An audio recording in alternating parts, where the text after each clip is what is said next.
नमस्कार मंडळी, पावसाळा सुरू झालेला आहे आणि जेव्हा जेव्हा पाऊस पडतो तेव्हा तेव्हा चहासोबत काहीतरी खावंसं वाटतं. सो त्यासाठीच आज आपण महिनाभर टिकणारी खारी आज कशी बनवायची ते पाहणार आहोत.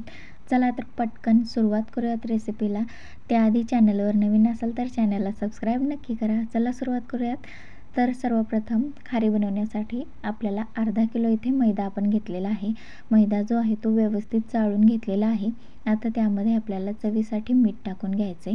त्याचमध्ये 1 चमचाभर ओवा आहे, तो आपण हातावर क्रश करून टाकतोय. जर ओवा नको असेल तर नाही टाकलं तरीसुद्धा चालेल. त्याला व्यवस्थित आता आपल्याला मिक्स करून घ्यायचे. हे व्यवस्थित असं मिक्स झालेलं आहे. आता यामध्ये साधारण 4 चमचे तेल टाकायचं किंवा तूप टाकलं तरीसुद्धा चालेल. नंतर आपण सारण बनवणारच आहोत, त्यामध्ये तुपाचा वापर केलेला आहे. आता हे तेल टाकून व्यवस्थित आपल्याला मिक्स करून घ्यायचं आहे, एकजीव करून घ्यायचे. म्हणजे जर आपण मूठ आवळली तर असा पिठाचा गोळा तयार व्हायला पाहिजे. आता चला व्यवस्थित मिक्स झालेला आहे. थोडं थोडं पाणी टाकत आपल्याला याचा डो मळून घ्यायचा आहे. साधारण जसा चपातीच्या पिठापेक्षा थोडासा घट्टसर आपल्याला डो याचा मळून घ्यायचा आहे, कारण आपण त्याला पातळ लाटायचं आहे, त्यामुळे ते चिटकणार नाही. यासाठी थोडंसं घट्टसर आपण इथे पीठ मळून घेतोय. आता यावर थोडंसं तेल, साधारण 1 चमचाभर तेल आपण इथे टाकलेलं आहे आणि व्यवस्थित सगळ्या पिठाला लावून घ्यायचं आहे. आणि साधारण 10 मिनिटासाठी आपल्याला आता 10 मिनिटे चांगलंसं भिजू द्यायचं आहे. जोपर्यंत भिजते तोपर्यंत आपण यासाठी लागणारं सारण किंवा साठा तयार करून घेऊयात. त्यासाठी आपण इथे 4 चमचे कॉर्नफ्लॉवर घेतलेला आहे. त्यामध्येच 4 चमचे आपण तूप टाकून घ्यायचे आणि व्यवस्थित त्याला एक पातळ स्लरी तयार होते ना, सेम त्या पद्धतीने त्याला आपल्याला मिक्स करून घ्यायचे आहे. जसं व्हिडिओमध्ये दाखवलेलं आहे सेम त्या पद्धतीने आपल्याला त्याची थिकनेस ठेवायची आहे. सो बघू शकता, जास्त घट्ट नाही किंवा जास्त पातळही नाही, लावता येईल, व्यवस्थित पसरवता येईल याप्रमाणे ते बनवलेलं आहे. ते 10 मिनिटे झालेले आहेत. पीठही चांगलंसं आपलं सॉफ्ट झालेलं आहे. खाली ठेवून एक चांगल्या प्रकारे आपल्याला त्याला मळून घ्यायचे, म्हणजे ते व्यवस्थित स्मूथ होईल आणि लाटताना सुद्धा व्यवस्थित आपल्याला लाटता येईल. इथे आपण त्याला मळून घेतलेलं आहे. आता याचे समान आकाराचे भाग कट करून घ्यायचे. इथे मी अर्ध्या पिठाचे कट करून घेतलेत आणि नंतर मग अर्ध्या पिठाचे बनवून घेतलेले आहेत. साधारण 1-1 चपाती लाटता येईल याप्रमाणे आपल्याला त्याचा उंडा तयार करून घ्यायचा आहे. येथे साधारण 6 ते 7 आपण उंडे तयार करून घेतलेले आहेत.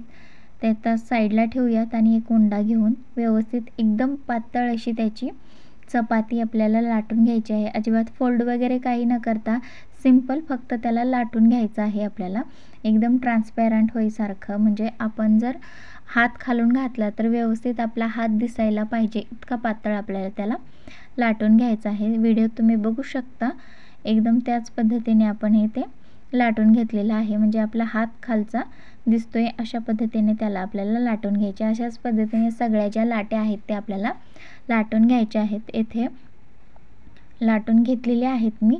आता त्यावर जो आपण साठा तयार केलेला आहे तो एका चपातीवर व्यवस्थित लाटून पसरवून घ्यायचा आहे, पातळ प्रमाणात, आणि जास्तही लावायचं नाही, थोडंसं लावायचं, पण व्यवस्थित सगळीकडून पसरवून घ्यायचं आहे. जसं व्हिडिओ दाखवले सेम त्या पद्धतीने. आता त्यावर जी दुसरी चपाती आपण लाटलेली आहे ती व्यवस्थित त्यावर ठेवून घ्यायची. इथे 2-2 चपातीची मी खारीसाठी बनवते आहे. म्हणजे साधारण 2-2 चपातीचे असे 4 ब्लॉक आपले तयार झालेले आहेत. सो त्याच पद्धतीने आपल्याला सगळेच असे सारण लावून, साठा लावून व्यवस्थित असं ठेवून घ्यायचं आहे. आता ही एकमेकावर ठेवून घेतलेली आहे. आणखीन थोडासा साठा आपण त्यावर लावून घेऊयात आणि यालाही व्यवस्थित पसरवून घ्यायचं आहे. आता साईडच्या बाजूने आपल्याला त्याला फोल्ड करून घ्यायचे, दोन्ही बाजूनी फोल्ड करून घ्यायचे आणि त्यावरही आपल्याला जे साठा आहे तो लावून घ्यायचा आहे. अशाच पद्धतीने दुसरीही बाजू आपण तशीच फोल्ड करून घेऊयात आणि त्यावरही थोडासा साठा आपल्याला लावून घ्यायचा आहे अशा पद्धतीने. आता एका चौकोनाकार आकारामध्ये त्याला आपल्याला आणखीन एक वेळेस फोल्ड करून घ्यायचं आहे अशा पद्धतीने. बघू शकता, आता यावर साठा वगैरे काही लावायचं नाही, तसंच आपल्याला त्याला पसरवून घ्यायचं आहे आणि हे बनवून तयार झालेलं आहे. अशाच पद्धतीने आपण 4 असे करून घेतलेले आहेत 2-2 चपात्याचे. साधारण 4साठी आपल्याला 8 चपात्या लागलेल्या आहेत. अशा पद्धतीने आता याला साधारण 10 मिनिटासाठी फ्रीजमध्ये ठेवायचं, जेणेकरून ते व्यवस्थित सेट होईल. इथे मी एक ठेवलेली होती, व्यवस्थित सेट झालेली आहे. सेट यासाठी करायची कारण आपण त्यामध्ये तूप लावलेलं आहे.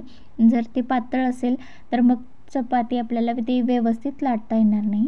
यासाठी थोडंसं घट्टसर झालं की व्यवस्थित आपल्याला ते लाटता येतील आणि त्याचे कापसुद्धा व्यवस्थित होतील. इथे आपण ते 10 मिनिटं ठेवून घेतलेलं आहे आणि ते चांगल्या प्रकारे सेट झालेलं आहे. आता इथे जास्त जाड नाही आणि जास्त पातळही नाही, अशा पद्धतीने आपल्याला तिला लाटून घ्यायचं आहे आणि एकदम आपल्याला हव्या तशा आकाराचे लहान मोठे असे काप त्याचे आपल्याला करून घ्यायचे आहेत. जसे व्हिडिओ दाखवलेले आहे सेम त्या पद्धतीने त्याचा आकार तुम्ही तुमच्या आवडीनुसार लहान मोठा करू शकता. आता इथे बघू शकता त्याची जाडी कशी आहे, जास्त पातळ नाही किंवा जास्त जाडसुद्धा आपण इथे बनवलेले नाही. ते एकदम मीडियम आकारामध्ये आपण ते लाटून घेतलेले आहेत आणि लेअरसुद्धा एकदम चांगल्या प्रकारे त्याच्या तयार झालेले आहेत.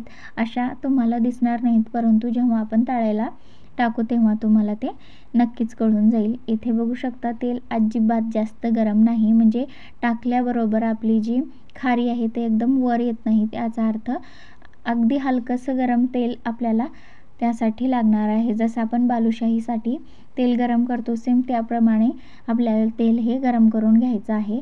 आता त्यामध्ये एक एक खारी सोडून साधारण 10 मिनिटे लागतात, परंतु व्यवस्थित एकदम चांगल्या प्रकारे त्यांना आपल्याला तळून घ्यायचं आहे. म्हणजे लो टू मीडियम गॅसवर त्याला तळायचं आहे, जेणेकरून त्याच्या लेयर्स ज्या आहेत ते व्यवस्थित खुलतात आणि आतमध्येपर्यंत त्या तळल्या जातात, कच्चापणा राहत नाही. यासाठी मीडियम टू लो फ्लेमवर चांगल्या प्रकारे गोल्डन ब्राऊन रंग येईपर्यंत आपल्याला आणि त्याचे पदर व्यवस्थित बाजूला होईपर्यंत तळून घ्यायचं आहे. इथे बघू शकता आपण थोड्या वेळानंतरच किती छान असे त्याचे लेयर्स दिसत आहेत आणि एकदम चांगल्या प्रकारे जी आहे ती आपली ही खारी बनवून तयार होते. चवीला जशी मार्केटमधून आणतो सेम त्याप्रमाणे तयार होते. त्याचबरोबर महिनाभर टिकते आणि छोट्याशा भुकेसाठी चहासोबत सकाळी किंवा सायंकाळी खाण्यासाठी एकदम उत्तम असा पर्याय आहे. बाहेरचं विकत आणण्यापेक्षा घरी बनवून कितीही दिवस आपण याला खाऊ शकतो. बघू शकता लेयर्स किती सुंदर अशा आलेल्या आहेत आणि एकदम खुसखुशीत अशी आपली ही खारी बनवून तयार होते. अशाच प्रकारे आपण दुसरीसुद्धा जी बॅच आहे ती तळून घेतलेली आहे आणि प्रत्येक खारीचे लेयर्स हे बनवून तयार झालेले आहेत. आणि इथे साधारण एक मोठी भाकरीची ताटली असते तेवढी वरून हे आपले खारी तयार झालेले आहेत. एकदम ठेसूळ खुसखुशीत होतात, जसे मार्केटमध्ये मिळतात सेम त्या प्रकारे बनवून तयार होतात. चवीला उत्तम लागतात. सो व्हिडिओ कसा वाटला कमेंट करून नक्की कळवा. आवडल्यास चॅनलला लाईक शेअर आणि सबस्क्राईब करायला विसरू नका. त्याचबरोबर बेल आयकॉन दाबा, जेणेकरून येणाऱ्या प्रत्येक व्हिडिओची नोटिफिकेशन तुम्हाला मिळत राहील. तोपर्यंत गरमागरम चहासोबत खारीचा आस्वाद घ्या. भेटूयात पुढच्या व्हिडिओत. तोपर्यंत धन्यवाद. Bye bye.